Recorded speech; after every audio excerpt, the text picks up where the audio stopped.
So this is a 2016 Jayco Pinnacle 38 FLSA, so front living, 5 slides. So this up here is originally just storage and battery compartment, but this has a generator, and this is an extra door to make filling the fuel tank for the generator easier. It's also vented over here. So this is a 14-gallon fuel cell, the generator, 6 batteries, 1 propane tank storage right here. There's 2 on the other side. It's not actually hooked up, it's just to keep that extra tank. 7-gallon. Of course, your pass-through storage, which all your fifth wheels have.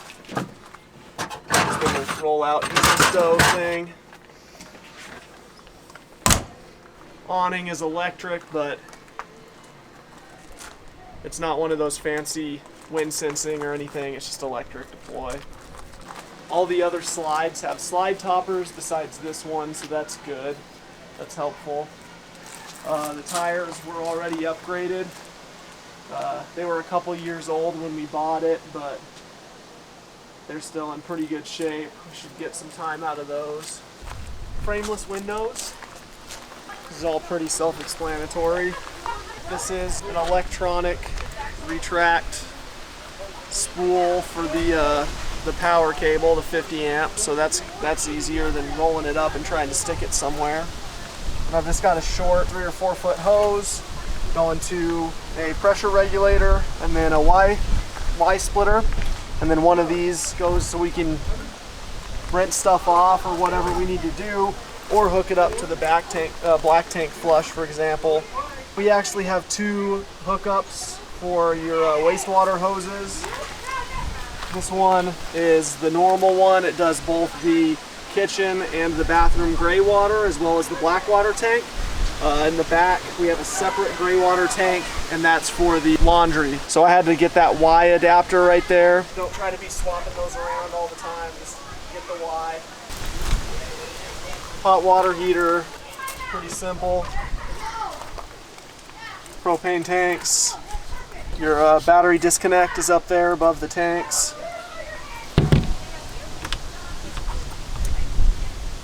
I don't have the key, but that's your auto level. I think this might be locked. Nope. This is your water hookups. That's the black water flush, fresh water inlet. You change the Nautilus valves to go on city water or dry camping or whatever you're doing.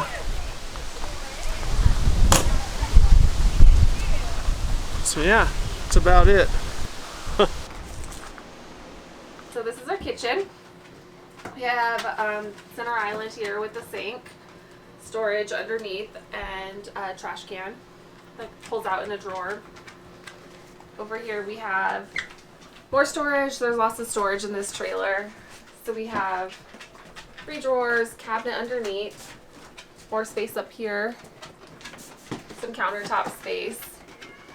This is where we keep our Ninja Foodie that we use for cooking most of the time. We just move it over here onto the island when we're ready to use it. Down here we have like shoe storage is what I put in there. This just lifts up. We stick just our shoes and like dog leash and stuff right there next to the door. This is our control panel. So this controls everything: water heater, water pump, awnings, slide outs, lights, everything. We have a residential refrigerator, 3-burner stove, microwave, oven underneath, obviously storage cabinets. This is where we keep our dishes. Pantry is behind me.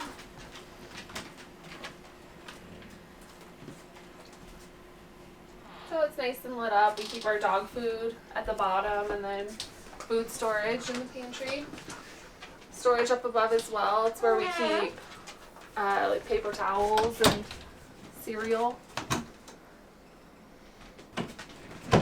So across from the kitchen is our dining area. Obviously this came with 4 chairs.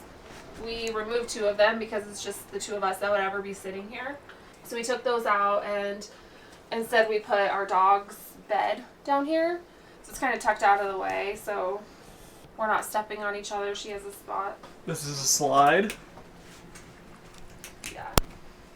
That's a slide. So go to the bathroom. One of the biggest draws for us getting the front living model is because the bathroom and the bedroom would be tall enough for Mike to stand up in. I'm 5'10" and I have tons of headroom, so Mike does just fine in here. Lots of storage in the bathroom as well. Here we just keep extra linens and towels. Plenty of storage under the sink, medicine cabinet.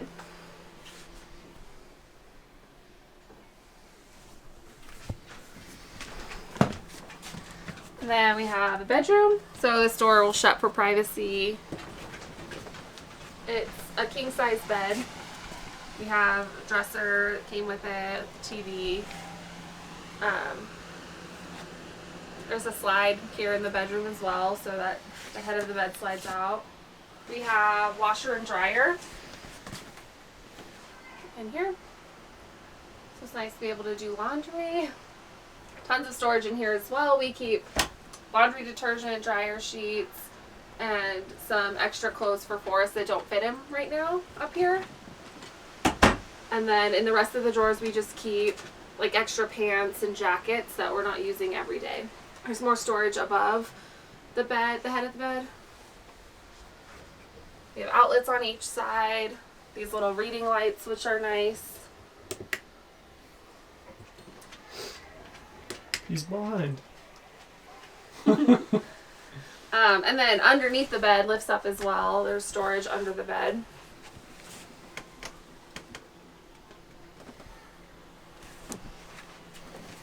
Extra shoes and stuff that we're not using every day down there. Bedroom has its own thermostat and AC unit, so it's easy to keep cool on the hot days. Then we have the front living area. Even though you step up to come up here, it's still really tall. Lots of headroom. We have just the 2 recliners that we kept. Originally there was a couch in each of these front slides. We removed those couches because it's a lot of extra weight and we would never have that many people in here. We made this slide a spot for Forrest, his pack and play, and then we have his changing table and all of his diapers and wipes. Then we have just a crate where we keep some of his toys and his diaper genie. So in this other slide, we also took out the couch. Mike built this custom like storage bin / desk, and then it's got a seat here on top that would be perfect for Forrest when he gets a little bit bigger. Both of these doors open up for storage. This folds out, and this will be a nice desk workspace area.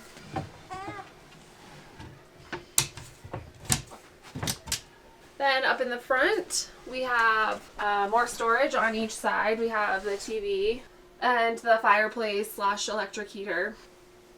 Some of the reasons why we chose this trailer include the ceiling height. So even up here in the front living section, where it's raised up about 3 steps, Mike can still stand here, and he's 6'7", and I have no problem standing up here either. There's tons of headroom in the bathroom and the shower especially, and the bedroom ceiling height obviously is really high too, being in the back. Yeah, most fifth wheels, the bedroom's in the front, which is a good design, but for me it doesn't really work that well. For this floor plan, we also like how your spaces are kind of separate. It's not just one big space, like this is a designated living room. So separate living room, separate kitchen, separate bathroom, bedroom. We like the separation. Another big pro of this trailer was all of the storage space. That was a theme when I was showing you around. There's tons of storage in the bedroom, the closet, above the bed, in the kitchen there's tons of storage in the bathroom, up in the front living. So that's really great if you have stuff that you want to just put away. Another huge pro for us was the laundry setup. So this trailer we bought used, and it came with a washer dryer. That was a must for me, especially with the baby. Another major pro for us with this unit was having a gas generator. That was a must for us because we do some boondocking from time to time, and to be able to flip the switch and turn the generator on to run the microwave or the AC unit or do laundry was really important to us. Yeah, it's an Onan 5500, and like she said, it's a gas fuel cell instead of running on propane. One weird thing about our fifth wheel, somebody replaced the fantastic fan in the kitchen with a third AC unit and just put it on a switch over here. And now we can't vent heat and cooking smells from the kitchen, and also it's wired into the same breaker as the electric hot water heater.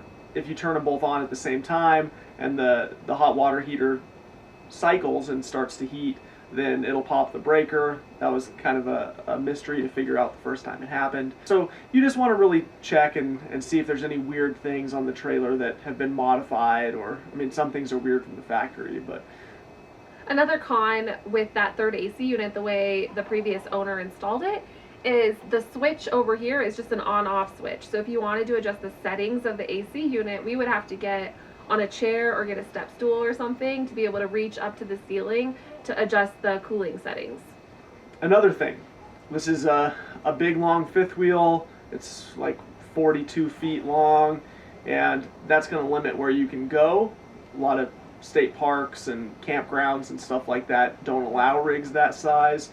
Also, it weighs 16,000 pounds. We drove it straight off the lot to a cat scale, so we hadn't added any of our stuff to it, and it weighed 15,500 pounds. That's a problem because the GVWR for this trailer is 16,000 pounds. So you've got 400 or 500 pounds worth of stuff to add. And once you take your kitchen stuff, you put stuff in the refrigerator, you add your clothes, any other stuff that you're adding to the trailer, it's nearly impossible to not go over that. So that added generator, the 6 batteries, the fuel cell, washer dryer, the washer and dryer, all of those things are added weight. So that's on top of apparently the dry weight. So it's something to think about. You really should have a dually if you want to stay within your truck's ratings to tow this. The pin weight is 23%, which is 3,500 pounds when it was empty. So at least 3,500 pounds loaded, and that's too much to stay within ratings on pretty much any single rear wheel truck. Yeah, this is a dually territory fifth wheel. And then the last thing to note for this trailer, which could be considered either a pro or a con, is that it comes with a residential refrigerator. So there's no option to run that off of propane if you wanted to. It has to run off of the inverter and batteries. Yeah, so it has an inverter from the factory, which is great, but really to do that consistently, especially if you didn't have a generator, you would have to have a real solar system. It's really something to consider if you want to do boondocking and have a residential refrigerator. You're going to need a generator or a good solid solar system and battery bank to maintain that refrigerator. Overall, though, we've really enjoyed this trailer. We've been full-timing just for a month and a half or so, but it's been working out perfect for us, and we really like it. Yeah. We just finished our first major move with this setup and did about 700 miles in 2 days, coming north to Nevada to visit Forrest's grandma. So we'll have a video with more on that coming out next week.